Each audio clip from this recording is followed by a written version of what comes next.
Hi friends, यह है mission meditation और मैं हूँ इस चैनल का वक्ता और इस मिशन का प्रवक्ता अभिनव, स्वामी अभिनव चैतन्य। मेरे साथ नैपथ्य में स्वामी बोधि जावेद जी है और इसके पार्श्व में है हमारी पूरी टीम मिशन मेडिटेशन की ओर से मैं आप सभी का स्वागत करता हूं और आज से हम साथ चलेंगे एक नई अंतर यात्रा पर। मिशन का सीधा अर्थ है उद्देश्य, हेतु या लक्ष्य, और हमारा ध्येय है ध्यान, केवल ध्यान। ना यहाँ कोई व्यक्ति केंद्र में है, ना कोई गुरु, ना ग्रंथ और ना विचारधारा। यह कोई पंथ नहीं है, यह एक मुहिम है जागने की। ध्यान का अर्थ है जागरण, होश, awareness. This is a path of awakening, the way of intelligence. अवधान का मार्ग या प्रज्ञापथ। ध्यान का अर्थ है बिना मूल्यांकन किए देखना, to see as it is. Observe करना, अवलोकन करना, जो जैसा है उसे ठीक वैसे देख पाना।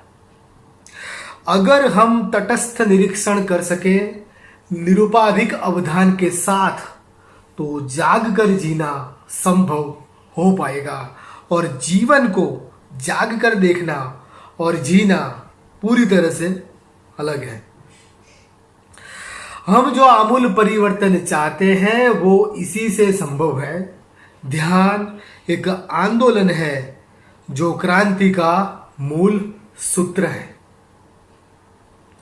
हम परिवर्तन चाहते हैं, हमारी चारों ओर जो माहौल बना है उससे हम मुक्त होना चाहते हैं। हम क्रांति की बात करते हैं, संपूर्ण क्रांति की, तो यह क्रांति की मूल बात है। परिवर्तन सामाजिक होगा, राजनीतिक होगा, सामूहिक होगा, लेकिन सारी प्रक्रिया इसमें व्यक्ति पर होगी। ओशो कहते हैं समाज केवल एक शब्द है, असल में अस्तित्व तो व्यक्ति का है, इंडिविजुअल एग्जिस्टेंस। तो यह सर्वांगी रूपांतरण की एक प्रक्रिया है जो व्यक्ति से समाज की ओर शनैः शनैः आगे बढ़ती है। हमने सुना है कि विश्व को बदलना है तो खुद में बदलाव लाना होगा, लेकिन हम यह कर नहीं रहे, जबकि यही एक उपाय है, क्योंकि हम ही विश्व है। अगर दुनिया खराब है तो उसके लिए हम उत्तरदायी हैं। हम बदलेंगे, जग बदलेगा। ध्यान परम क्रांतिकारी विचार है। हमें आज सबसे अधिक आवश्यकता है ध्यान आंदोलन की, और इसीलिए हम उपस्थित हैं मिशन मेडिटेशन को लेकर। हम संवहन कर रहे हैं एक शांत क्रांति का, जो है ध्यान आंदोलन। क्रांति का यह आधुनिक रूप अलग है। यह आज के मनुष्य का नया आंदोलन है। यह विरोध प्रदर्शन या दूसरों के खिलाफ धरना देने की बात नहीं करता, लेकिन हाँ, खुद की खिलाफत और आनंद पूर्वक आत्मालोचना करने की बात इस आंदोलन में है। एक दृष्टि से यह शिक्षा से संबंधित है, जिसमें हमें दूसरों का झूठ नहीं, लेकिन स्वयं की सच्चाई को तटस्थतापूर्वक देखना है। इसलिए यह प्रामाणिक जीवन साधकों का ही विषय बन सकता है, क्योंकि जिन्हें विकास करना है उन्हें सब अपने ऊपर लेना होगा। यह उत्तरदायित्व का विषय है, जहां फ्रीडम का मतलब रिस्पॉन्सिबिलिटी होता है। गौतम बुद्ध से लेकर सैम हैरिस तक और शिव शंकर से लेकर युवाल नोआ हरारी तक, मतलब कि पुराण कथाओं से लेकर मेन स्ट्रीम साइंस तक ध्यान का क्षेत्र फैला हुआ है। हम जो बात करने जा रहे हैं वो आज के युग की है, मेडिटेशन साइंस द्वारा प्रमाणित है, ध्यान विज्ञान है और थियरी ऑफ रिलेटिविटी तथा क्वांटम फिजिक्स, एल्बर्ट आइंस्टाइन और कार्ल सेगन सबकी इसमें बात है। उन फिलोसोफरों की भी यहाँ बात है जो थियोसोफर ही थे, जैसे रेने डेकार्ट तथा इमैनुअल कांट के तत्व ज्ञान में भी हम ध्यान के विभिन्न आयामों को देख सकते हैं।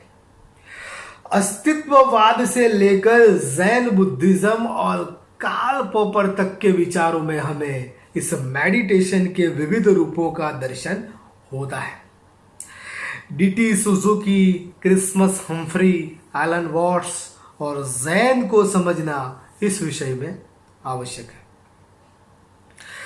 जे कृष्णमूर्ति ने शास्त्रीय और प्राचीन शैली और शब्दों से परहेज किया, लेकिन इस ध्यान शब्द का त्याग नहीं कर सके। और ओशो ने शेष आध्यात्मिक तत्वज्ञान तथा साधना पर बहुत कुछ बोला, लेकिन आखिर ध्यान को ही उनके समग्र साहित्य का एकमेव सार घोषित किया। अतः समग्र आध्यात्मिक इतिहास का सार है ध्यान मार्ग, और ध्यान है 21वीं सदी का नया धर्म, अध्यात्म, जो कि संगठित नहीं लेकिन आज के युग में धर्म की एक अनूठी अभिव्यक्ति है। जीवन की सारी समस्याएं और मन के सारे उपद्रव कहीं ना कहीं ध्यान के अभाव के कारण है। मूलतः ध्यान मनोविज्ञान है, जिसे हम कहते हैं आत्यंतिक मनोविज्ञान या परम मनोविज्ञान। अगर हम अध्ययन करें तो पता चलता है कि ना फ्रॉयड और ना युंग, ना अन्य कोई मनस्विद बुद्ध से आगे मनोविज्ञान के क्षेत्र में कोई कुछ नहीं कह सका, सिर्फ उस एक सत्य को अधिक विस्तार से समझाया है। यह कहीं पर गलत दिशा में भी चला गया, लेकिन ओशो और कृष्णमूर्ति जैसे प्रबुद्धों ने जैन की प्रेरणा से आधुनिक युग में उसे पुनः स्थापित किया और ध्यान अंतिम मनोविज्ञान की तरह उभर कर हमारे सम्मुख पुनः उपस्थित हो गया। सारे मनोविकार, संताप और अशांति ध्यान की अनुपस्थिति का परिणाम है और हमें ध्यान के इस परम विज्ञान को समझना है। ध्यान का सक्रिय रूप शरीर और दैहिक स्वास्थ्य तथा आरोग्य लाभ के लिए भी उपयोगी है, जिसे हम आगे के प्रकरणों में समझेंगे। ध्यान एक प्राचीनतम कला है। कला जीवन जीने की एक विस्मृत हो चुकी थी ऐसी मूल कला, जिसे ओशो ने नए रूप रंग में पुनर्जीवित किया। ओशो कहते हैं, मैं मृत्यु सिखाता हूं, सोए हुए लोगों को सबसे पहले मरना सीखना होगा। अब तक के हमारे होने के प्रति हमें मरना होगा। कृष्णमूर्ति इसे ज्ञात विसर्जन कहते हैं, फ्रीडम फ्रॉम द नॉन। जो जाना गया बेहोशी में या अर्ध जागृत अवस्था में डाला गया अवचेतन में इस जगत द्वारा, दूसरे लोगों द्वारा हमारे भीतर उसके प्रति मरना होगा। उस मृत्यु से शुरू होती है नए जीवन की यात्रा।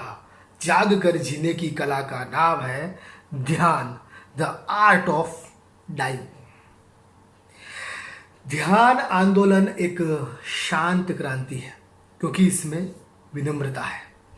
यह दूसरों पर आरोप प्रत्यारोप की राजनीति नहीं, लेकिन खुद के प्रति होश की बात है। इसमें हम स्वयं को समझदार या रेशनलिस्ट और दूसरों को अज्ञानी और मूर्ख नहीं कहते। हम दूसरों के काजी नहीं बनते, हम उन्हें जज नहीं करते। गुरुडम या सुपीरियरिटी का अभाव इस नई अभिव्यक्ति की विशेषता है, जहां मैत्री ही परम संबंध है। कोई उच्च नहीं, कोई निम्न नहीं, हम समान हैं, यहाँ समत्व है। यहाँ हम एक आजीवन विद्यार्थी की तरह सीखने को उत्सुक रहते हैं और स्वयं की इर्रेशनैलिटी को देखते हैं। इसलिए जैन खुद को इर्रेशनल या एंटी रेशनल कहलवाता है। यह कोई उपदेशात्मक ज्ञान का विषय या दर्शन शास्त्र नहीं है।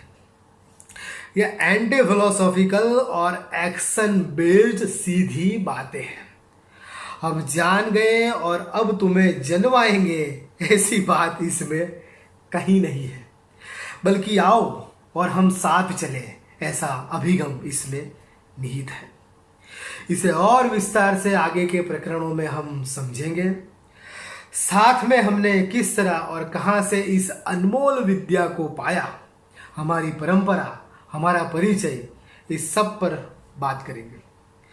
यह प्रीफेस या पूर्व कथन, प्राक कथन था। आप सभी को इसके सहयात्री बनने का निवेदन करते हुए ध्यान आंदोलन में जुड़ने की गुजारिश करते हैं। अपने ध्यानोत्सुक और सत्य के खोजी मित्रों तक यह संदेश भेजें, जिससे वे भी हमारे साथ जुड़ पाए। मिशन मेडिटेशन चैनल को सब्सक्राइब कीजिए और हमारे ग्रुप से जुड़िए। मिर्ज़ा असदुल्ला खां गालिब के एक अशार से यहाँ अपनी बात का अंत करता हूँ। ये कहाँ की दोस्ती है कि बने हैं दोस्त नासे। कोई चारा साज होता, कोई गमगुसार होता। हम मित्र हैं आपस में और मैत्री को ही श्रेष्ठ संबंध मानते हैं। तो कहते हैं गालिब कि ये कैसे दोस्त जो हमारी गलती पर नासिह उपदेश बनकर हमें सलाह देते हैं। दोस्त तो आश्वस्त करते हुए, मरहम लगाते, चिकित्सा करते हुए हमारे साथ चलते हैं। मित्र तो हमराह और हम सफर होते हैं। तो आइए मैत्री भाव से साथ चलते हैं कुछ कदम अज्ञात की ओर। नमस्कार।